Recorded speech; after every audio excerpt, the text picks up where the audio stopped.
मेरा नाम सीमा है। मैं 30 साल की होने वाली थी, लेकिन मेरी शादी नहीं हो रही थी। जब भी रिश्ते वाले आते तो मेरा वजन देखकर मुझे रिजेक्ट कर देते। एक दिन मेरे घर के बाहर एक साधु महाजन आए। उन्होंने एक चादर देते हुए कहा कि यदि तुम इस चादर को ओढ़कर 3 रात एकांत और अंधेरे कमरे में ओढ़ के सो जाओगे तो करिश्मा देखना, तुम्हारी जल्द ही शादी हो जाएगी। मैंने खुशी खुशी उनसे चादर ले ली, लेकिन मैं जब भी उस चादर को ओढ़ के सो जाती तो मुझे अजीब सा महसूस होता। चादर ओढ़ने के तीसरी सुबह जब आंख खुली तो मेरी जान ही निकल गई, क्योंकि मैं मेहमानों के सामने जाने के लिए तैयार हो रही थी जब मैंने महसूस किया कि मुझे कोई घूर रहा है। मैंने जल्दी से इधर उधर देखा और तो मुझे कोई भी नहीं दिखा। मैं फिर से बिजी हो गई, लेकिन मुझे ऐसा क्यों लग रहा था कि कोई मेरी हरकत पर नज़र रख रहा है। इस बार मैं आगे बढ़कर अपने कमरे में चली गई और अपनी खिड़की के सामने खड़ी हो गई। तभी मैंने 2 परछाइयाँ को भागते हुए देखा था, लेकिन वहाँ कौन है वो दिखाई नहीं दिया था। मेरे पूरे शरीर में सनसनी की लहर दौड़ गई।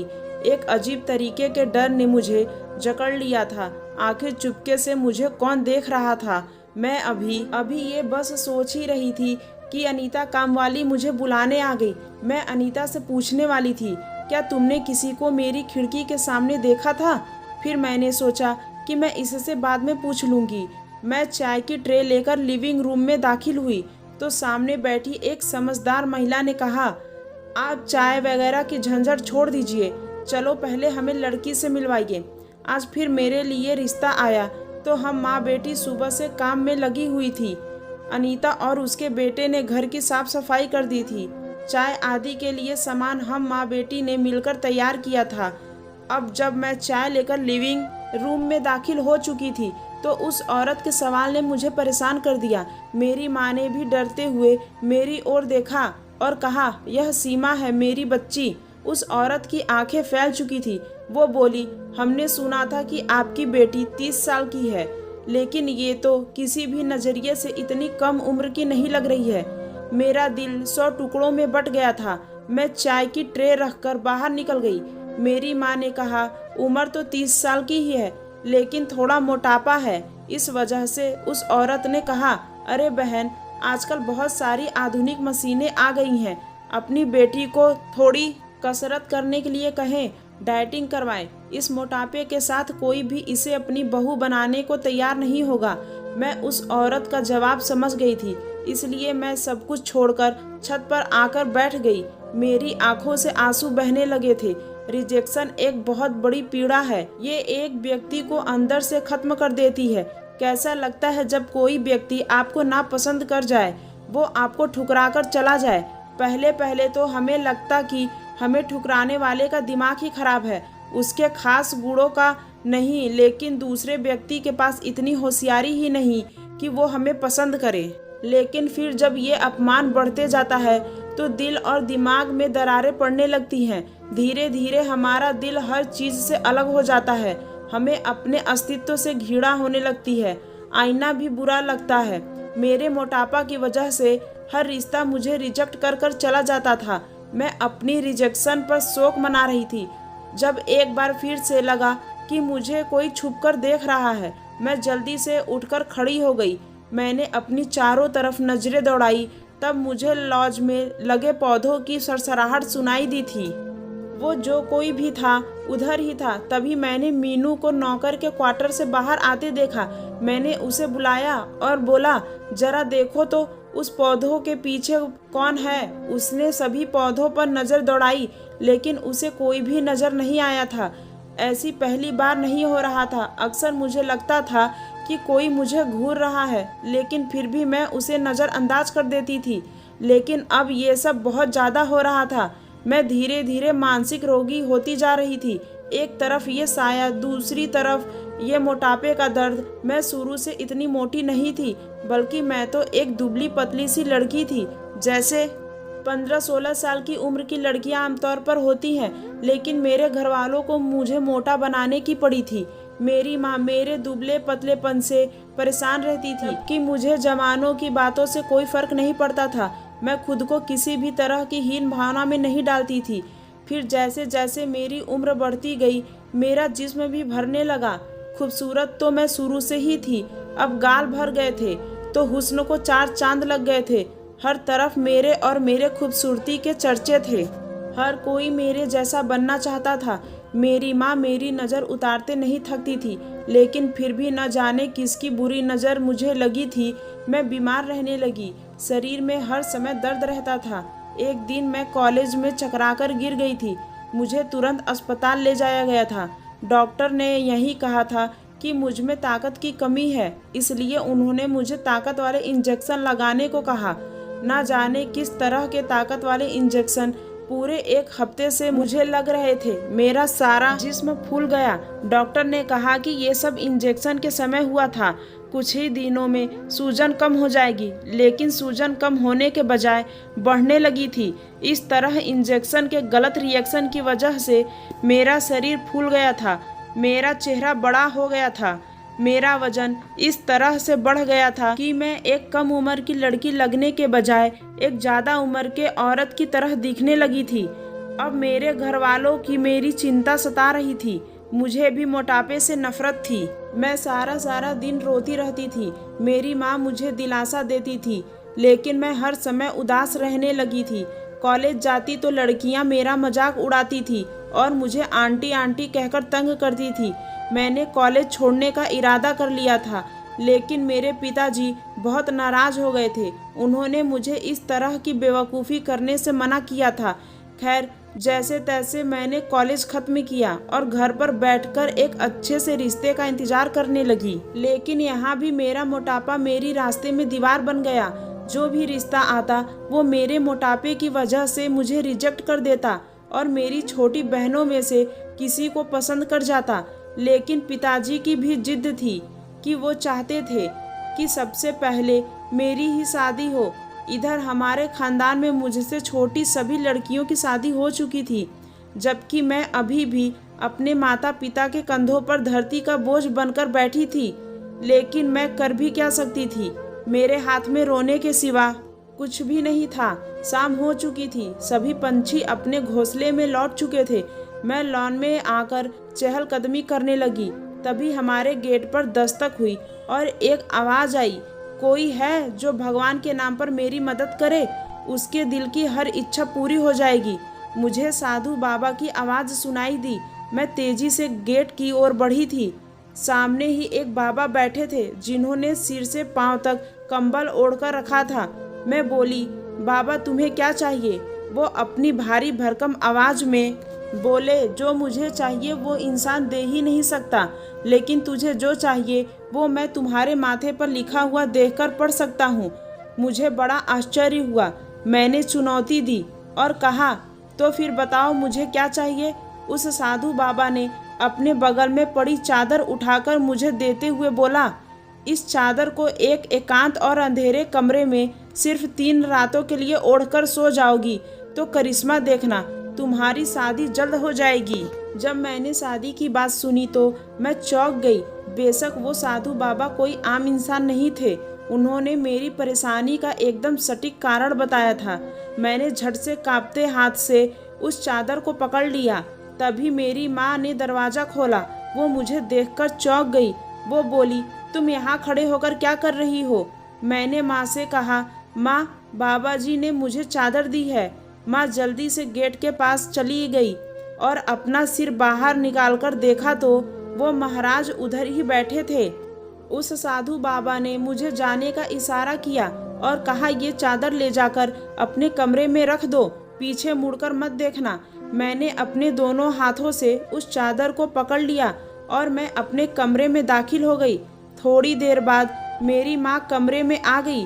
वो बहुत खुश लग रही थी।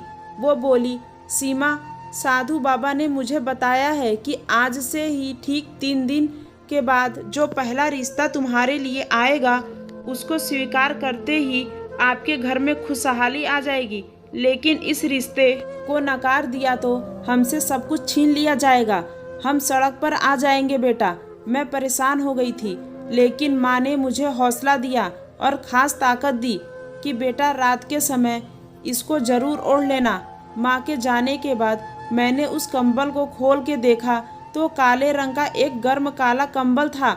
जब रात हुई तो मैंने अपने कमरे की सारी बत्तियां बंद कर दी। मेरे कमरे में इतना अंधेरा हो गया था कि हाथ को हाथ तक नहीं लग सकता था। मुझे भी डर लग रहा था, लेकिन शादी की सोचकर मैंने उस चादर को ओढ़ने की हिम्मत जुटाई थी। मैंने जैसे ही वो चादर ओढ़ ली, मुझे अजीब सी चुभन महसूस होने लगी थी। जी चाहता था कि मैं अभी चादर उतारकर फेंक दूं, लेकिन मैंने ऐसा हरगिज नहीं किया। मानो जैसे सारी रात कांटों पर सोते हुए गुजरी थी। सुबह माँ ने मुझसे पूछा, तुमने चादर ओढ़ी थी या नहीं? मैंने हाँ में सिर हिला दिया। मैं बहुत थकी हुई थी। फिर रात भर ठीक से नींद नहीं आई। मेरी छोटी बहन ने कहा, दीदी आप जाकर ना आराम कर लो, मैं माँ को मदद करती हूँ। मैंने उसे धन्यवाद दिया और कमरे में आकर लेट गई। उस साधु बाबा की बातें मेरे कानों में बार बार गूंज रही थी। मैं अपनी शादी के बारे में सोचकर ही मुस्कुरा रही थी। मुझे इस बात की सबसे ज़्यादा खुशी थी कि कम से कम लोगों के तानों से मेरी जान तो छुट जाएगी ना। अगली रात मैंने फिर से हर तरफ अंधेरा कर लिया और उस चादर को ओढ़ लिया था। वो चादर बहुत अजीब सी थी, चुभती हुई सी, बेसुकून सी करने वाली। मैं दूसरी रात भी हिम्मत करके उस चादर को ओढ़कर सो गई। जब सुबह हुई तो मैं नाश्ते के लिए किचन में दाखिल हुई। मेरी माँ ने मेरे माथे को चूमा था और मुझे गले लगाया था। माँ ने कहा, अब तुम हमारे घर में कुछ ही दिनों की मेहमान हो, तुम घर के किसी काम को हाथ नहीं लगाओगी। मैं मुस्कुरा दी थी। आज का दिन मेरे जीवन का सबसे यादगार दिन था। मेरी बहनें मेरा मजाक करती रहती थी और चिढ़ाती रहती थी। माँ ने पिताजी को भी साधु के बारे में बताया था। दूसरा दिन तो चुटकियों में कट गया। तीसरा रात को मैंने फिर से कमरे में अंधेरा करके उस चादर को ओढ़ लिया था। आज भी रात चादर न तो चुभ रही थी और न ही परेशान कर रही थी। आने वाले कल के बारे में सोच सोचकर मुझे अजीब सी खुशी महसूस हो रही थी। आने वाले खुशहाल दिनों के बारे में सोचने का एहसास ही नया था, लेकिन मुझे क्या पता था कि मुझ जैसी बदनसीब लोगों को खुशी रास नहीं आती। अगर मुझे इस बात का जरा सा भी पता होता कि मेरे साथ क्या होने वाला है तो मैं अपने आप को कहीं छिपा लेती।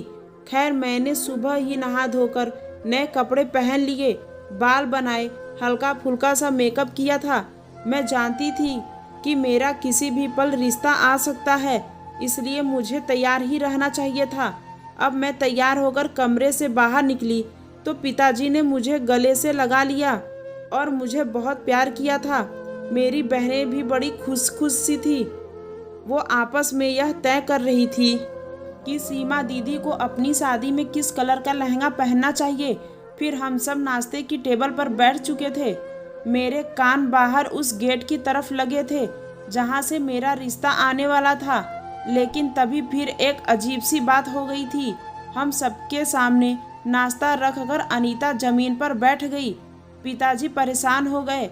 वह बोले, अनीता बहुत चिंतित लग रही हो, तुम्हारी तबीयत तो ठीक है ना? अनीता ने आंखों में आंसू भरकर कहा, साहब जी, छोटा मुंह बड़ी बात है, पर मैं क्या करूं? कल रात मैंने सपने में देखा कि मैं एक मंदिर की चौखट पर बैठी हूँ। एक बुजुर्ग आदमी मेरे पास आकर रुक गए और बोले, कल सुबह तुम अपने राहुल के लिए सीमा का रिश्ता मांगने जाना और अगर वो इनकार कर दे तो सीमा से सिर्फ चादर लेके आना और कहना कि अब तुम्हारे जिंदगी में इस चादर जैसी काली स्याही घुल मिल जाएगी। मैं नहीं जानती जी कौन सी चादर कौन सी स्याही, मैं सिर्फ इतना जानती हूँ कि मैं आपके सामने अपना दामन फैलाकर बैठ गई हूँ। मुझे खाली हाथ मत उठा देना। अनीता की बातें सुनने के बाद हम सब चौंक गए थे। पिताजी कभी आश्चर्य से मेरी ओर देखते तो कभी अनीता की ओर, जबकि माँ ने अपने आप को संभालते हुए वो बोली, अनीता अपनी सीमा का रिश्ता तुम्हारे राहुल के साथ करने के लिए तैयार हैं। मैंने बड़ी अचरज से माँ की ओर देखा। पिताजी भी चुप रहे थे। मैं अचानक उठी और अपने पैर पटकते हुए बेड पर मुंह के बल गिर पड़ी थी। राहुल के साथ मेरा जोड़ ही क्या था? हमारी कामवाली अनीता का बेटा जो कि हमारा माली था, मेरी शादी उससे कैसे हो सकती है?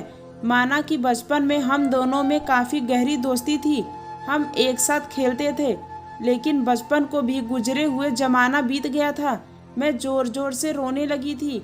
तभी मुझे एहसास हुआ कि कोई मुझे घूर रहा है। मैं एकदम से चौंक गई। मैंने उठकर इधर उधर देखा तो वहाँ कोई नहीं था। मैंने अपने कमरे की खिड़की ज़ोर से बंद कर दी। तभी एक बार फिर से मैं रोने में बिजी हो गई थी। 4-5 घंटे मैं यूं ही रोती रहती थी। तभी काफ़ी देर के बाद मेरे कमरे पर दस्तक देकर मेरे पिताजी और मेरी माँ कमरे में दाखिल हो चुके थे। पिताजी ने मेरे सिर पर हाथ रखा और मेरे आंसू पोंछ डाले और बोले, सीमा, भले तुम 50 साल की भी हो जाती तो मैं भी इस शादी के लिए तैयार नहीं होता। मैंने दुनिया का चप्पा चप्पा ढूंढकर बेहतरीन आदमी के साथ में तुम्हारा हाथ थमा दिया होता, पर अब मैं मजबूर हो गया हूँ। मैं किसी साधु बाबा की बद्दुआ लेना नहीं चाहता। मैं नहीं जानता कि इस रिश्ते की इनकार से हमारे ऊपर क्या कयामत आ जाएगी, लेकिन मैं सिर्फ इतना जानता हूँ कि मैं आप सभी से बहुत प्यार करता हूँ और मैं आपको किसी भी सूरत में खोना नहीं चाहता। 3 दिन के बाद हम तुम्हारी राहुल के साथ शादी कर देंगे। पिताजी तो कमरे में चले गए थे, लेकिन मेरी माँ बहुत देर तक मेरे पास बैठी थी और मुझे हर तरीके से समझा रही थी। वह मुझे हर मुश्किल से और मेरे मना करने पर क्या हो सकता था बता रही थी। हमारे घर में 3 दिन तक शोक चल रहा था। मेरी बहनें मुझसे नज़रें मिलाने से बचती थी। मैंने भी अपने आप को अपने कमरे तक सीमित कर लिया था। 3 दिनों के बाद मेरी माँ ने मुझे लाल रंग का सूट थमा दिया और बोली, तैयार हो जाओ, पंडित जी आने वाले हैं। मेरे साथ कितनी ज्यादती की गई थी। लहंगा पहनने के अरमान दिल में ही रह गए थे। मैंने अपनी माँ के आदेश का पालन किया और तैयार होकर लॉज में चली गई। मेरी शादी कर दी गई और मैं इस तरह अपना घर छोड़कर अपने ही घर के सर्वेंट के क्वार्टर रूम पर आ गई थी। मेरा जी चाह रहा था कि मैं पंखे से लटककर अपनी जान दे दूं, अपने मोटापे को आग लगा दूं। ना मैं मोटी होती और ना ही मेरा रिश्ता अपने नौकर के साथ हो पाता। खैर, अनीता मुझे राहुल के कमरे में बिठाकर बाहर चली गई। कुछ ही देर बाद राहुल कमरे में दाखिल हो चुका था। मैंने घूंघट वगैरह करना जरूरी नहीं समझा था। मैं राहुल की तरफ देख रही थी। वो थोड़ा परेशान सा हो गया था। वो मेरे पास बैठने ही वाला था कि मैं चिल्लाई, खबरदार, अनीता ने तुम्हारा रिश्ता फर्श पर बैठकर मांगा था। ऐसा लगता है कि उसे मालिकों से बात करने की तमीज़ है, लेकिन तुम्हें क्या, उसने तुम्हें कुछ भी नहीं सिखाया। राहुल मुस्कुरा दिया था। मैंने उसका चेहरा बहुत ध्यान से देखा था। वह अच्छे कपड़े पहने हुए था। निसंदेह वह एक सुंदर लड़का था, लेकिन था तो वो हमारा नौकर ही ना। वह मेरे सामने बिस्तर पर बैठ गया और बोला, तुम मेरी मालकिन नहीं हो, मैं तुम्हारे पिताजी का नौकर हूँ, तुम्हारा नहीं। मैं उनसे पगार लेता हूँ, तुमसे नहीं। मैं उसकी बातें सुनकर आँख बबूला हो गई थी। मैं बोली, वाह, हमारे टुकड़ों पर पलने वाले आदमी की जबान तो बड़ी लंबी हो गई है। निकल जाओ इस कमरे से। तुम्हें यह शोभा नहीं देता कि तुम एक मालकिन के साथ एक कमरे में रहो। अचानक राहुल के होंठ सिकुड़ गए और उसकी आंखें नम हो गई। वो बोला, तुम तो ऐसे बिल्कुल नहीं थी, तुम बहुत बदल गई हो।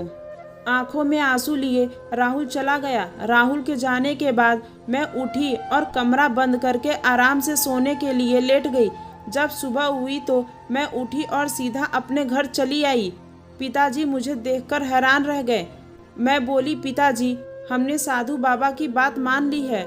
मैंने राहुल से शादी कर ली थी। अब हम पर कोई संकट नहीं आएगा। लेकिन अब मैं राहुल के उस झोपड़े में नहीं रहूंगी, अब मैं इधर ही रहूंगी। पिताजी बोले, मुझे तुम्हारा हर फैसला मंजूर है बेटा। लेकिन माँ बहुत खुश लग रही थी। मेरे फैसले से माँ ने कहा कि हमने साधु बाबा की बात मानकर सीमा की शादी एक गरीब नौकर से कर दी तो अब हमारे ऊपर से बला टल गई है। अब मेरी बेटी का फैसला है, उस गरीब नौकर के साथ नहीं रहेगी तो बस नहीं रहेगी। मैं सीमा के फैसले पर खुश हूँ। राहुल का और मेरी बेटी का कोई जोड़ ही क्या है। जल्दी ही मैं राहुल से सीमा की तलाक करवा दूंगी और अपनी सीमा के लिए एक बहुत ही अच्छा लड़का ढूंढूंगी। माँ की बात सुनकर मैं खुश हो गई थी, लेकिन पापा थोड़ा परेशान हो गए थे। मेरी शादी को 1 महीने बीत चुके थे। इन 1 महीनों में पापा एक बार मेरे पास आए थे। बोले थे अपने फैसले पर एक बार फिर से गौर करो, लेकिन मैं कुछ नहीं बोली थी। मैं अक्सर अपने कमरे की खिड़की पर खड़ी होकर राहुल को लॉन में काम करते हुए देखती रहती थी। वो कभी घास काट रहा होता तो कभी पौधों में पानी दे रहा होता। जब मेरा दिल उस पर गुस्सा उतारने को चाहता था तो मैं लॉन में जाती और कहती, नौकर तो नौकर रहता है, चाहे मालकिन से जबरदस्ती शादी भी कर ले।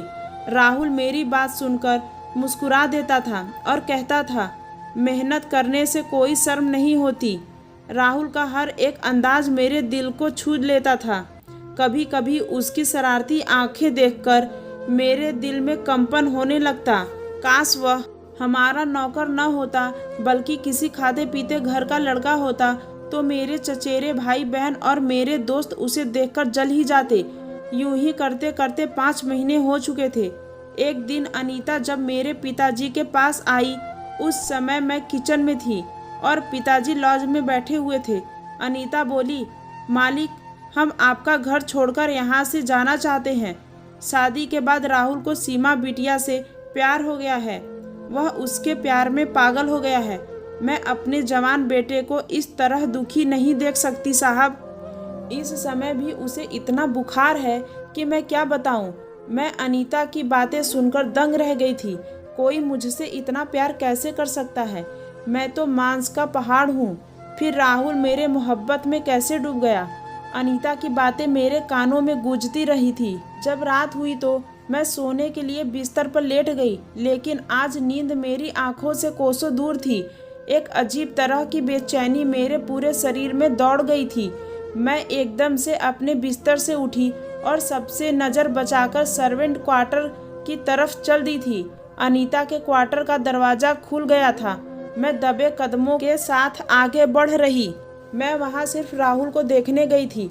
मैं देखना चाहती थी कि जो अनीता ने कहा था उसमें कितनी सच्चाई है।